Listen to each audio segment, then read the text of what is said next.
year, the Emperor of Rome had ordered all the people to be counted and taxed, each man in his own city. And so the highways were soon filled with travelers, returning to the towns where they had been born. On the road were a carpenter called Joseph and his wife, Mary.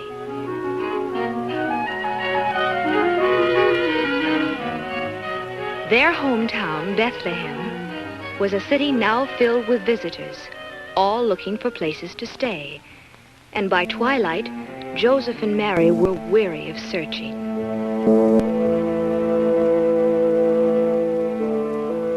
They had tried to find shelter for the night, and while people with plenty of money to offer were taken care of, Joseph and Mary were always turned away.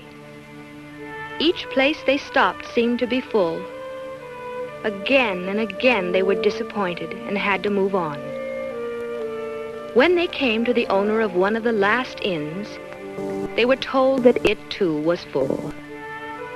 But then the innkeeper remembered an old barn in back of his place of lodging. It was not much of a place, but Joseph and Mary were welcome to use it.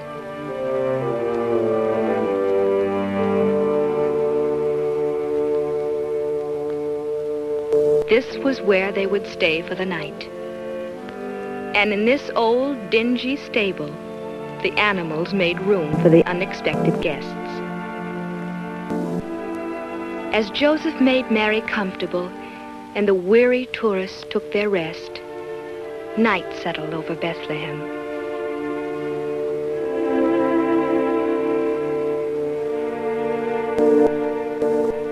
And in the stillness of that holy night, the little town waited silently for the wondrous gift that was to be given.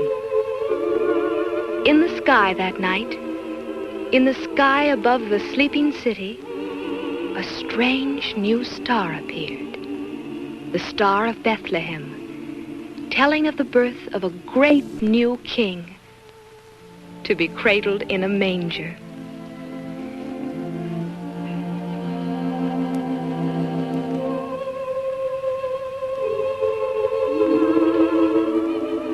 And so it was that Christ the Savior was born in Bethlehem on that silent night so long ago.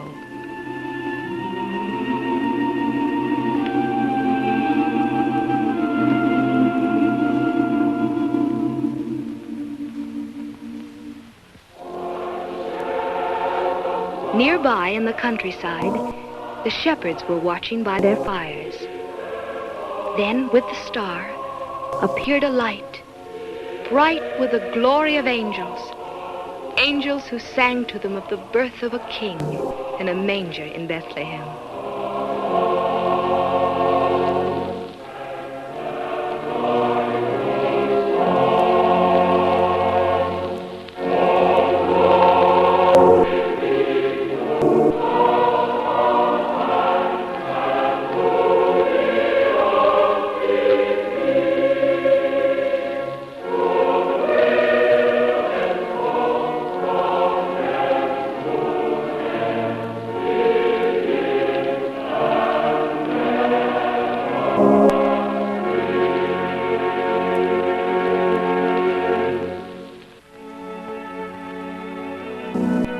Full of wonder and surprise, the shepherds hoped to see the child of whom the angels sang.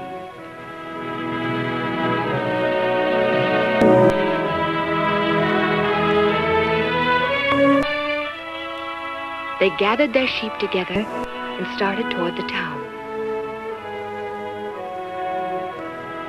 From the hilltop they could see the star, and beneath it they knew they would find the stable whose manger held the heavenly king. On they came, and the first to arrive was the very young shepherd playing his pipe. As he saw the baby with Mary and Joseph, he came close to the manger.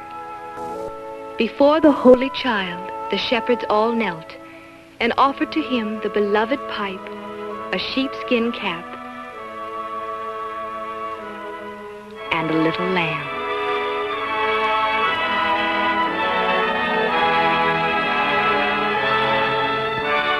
And when they had worshipped him, they would go to tell others of this wonderful thing that had happened.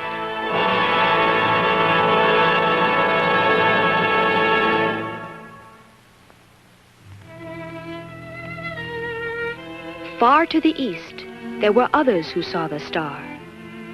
In Turkestan, a princely astronomer sat studying his instruments.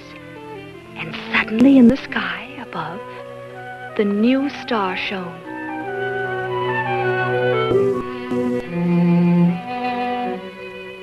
In India, a king watched from the balcony of his marble-columned palace as the star grew larger and larger.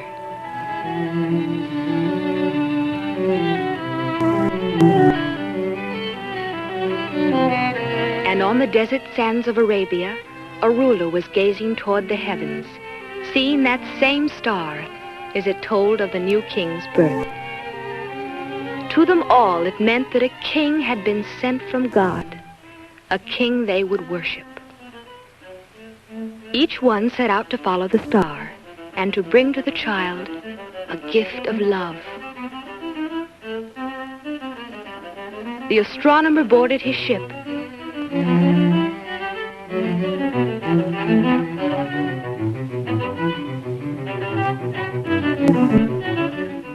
And sailed over the waves toward the guiding star. The Indian ruler, on an elephant, moved toward the mountains as the star went before him.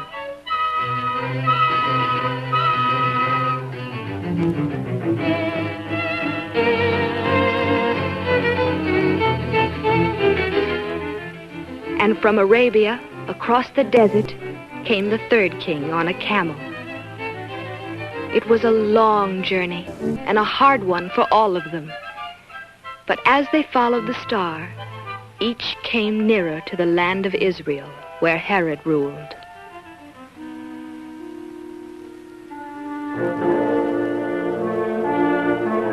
King Herod also saw the star and sent for his counselors.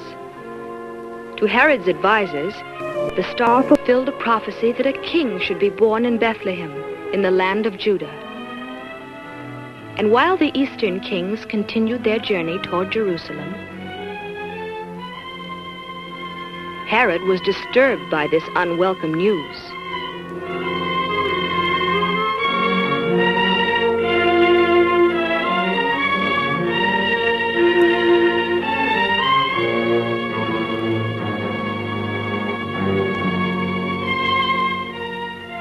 Thinking surely that King Herod could direct them to the newborn child, the wise men came to his palace to seek his advice.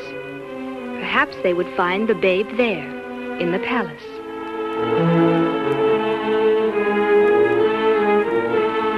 Herod sent them to Bethlehem, saying, "When you have found the child, tell me that I may worship him also."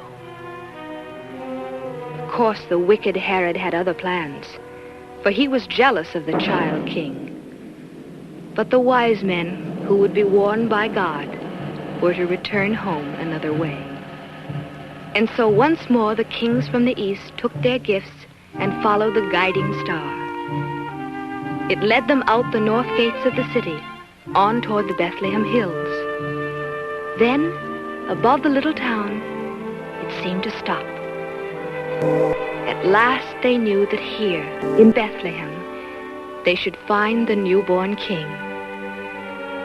They did find him, and with him the young shepherd who had brought the first gift to the manger. They knew that the star had led them to this child who was the king they were seeking. The wise men went into the Holy Family and offered their gifts to the infant Jesus. Filled with awe and wonder, they knelt before him and put at his feet a crown of gold,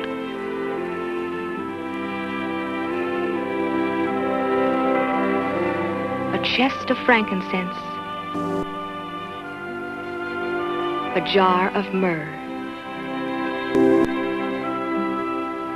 And they worshipped him, the child of the line of David, the Son of God, the King to be called Emmanuel.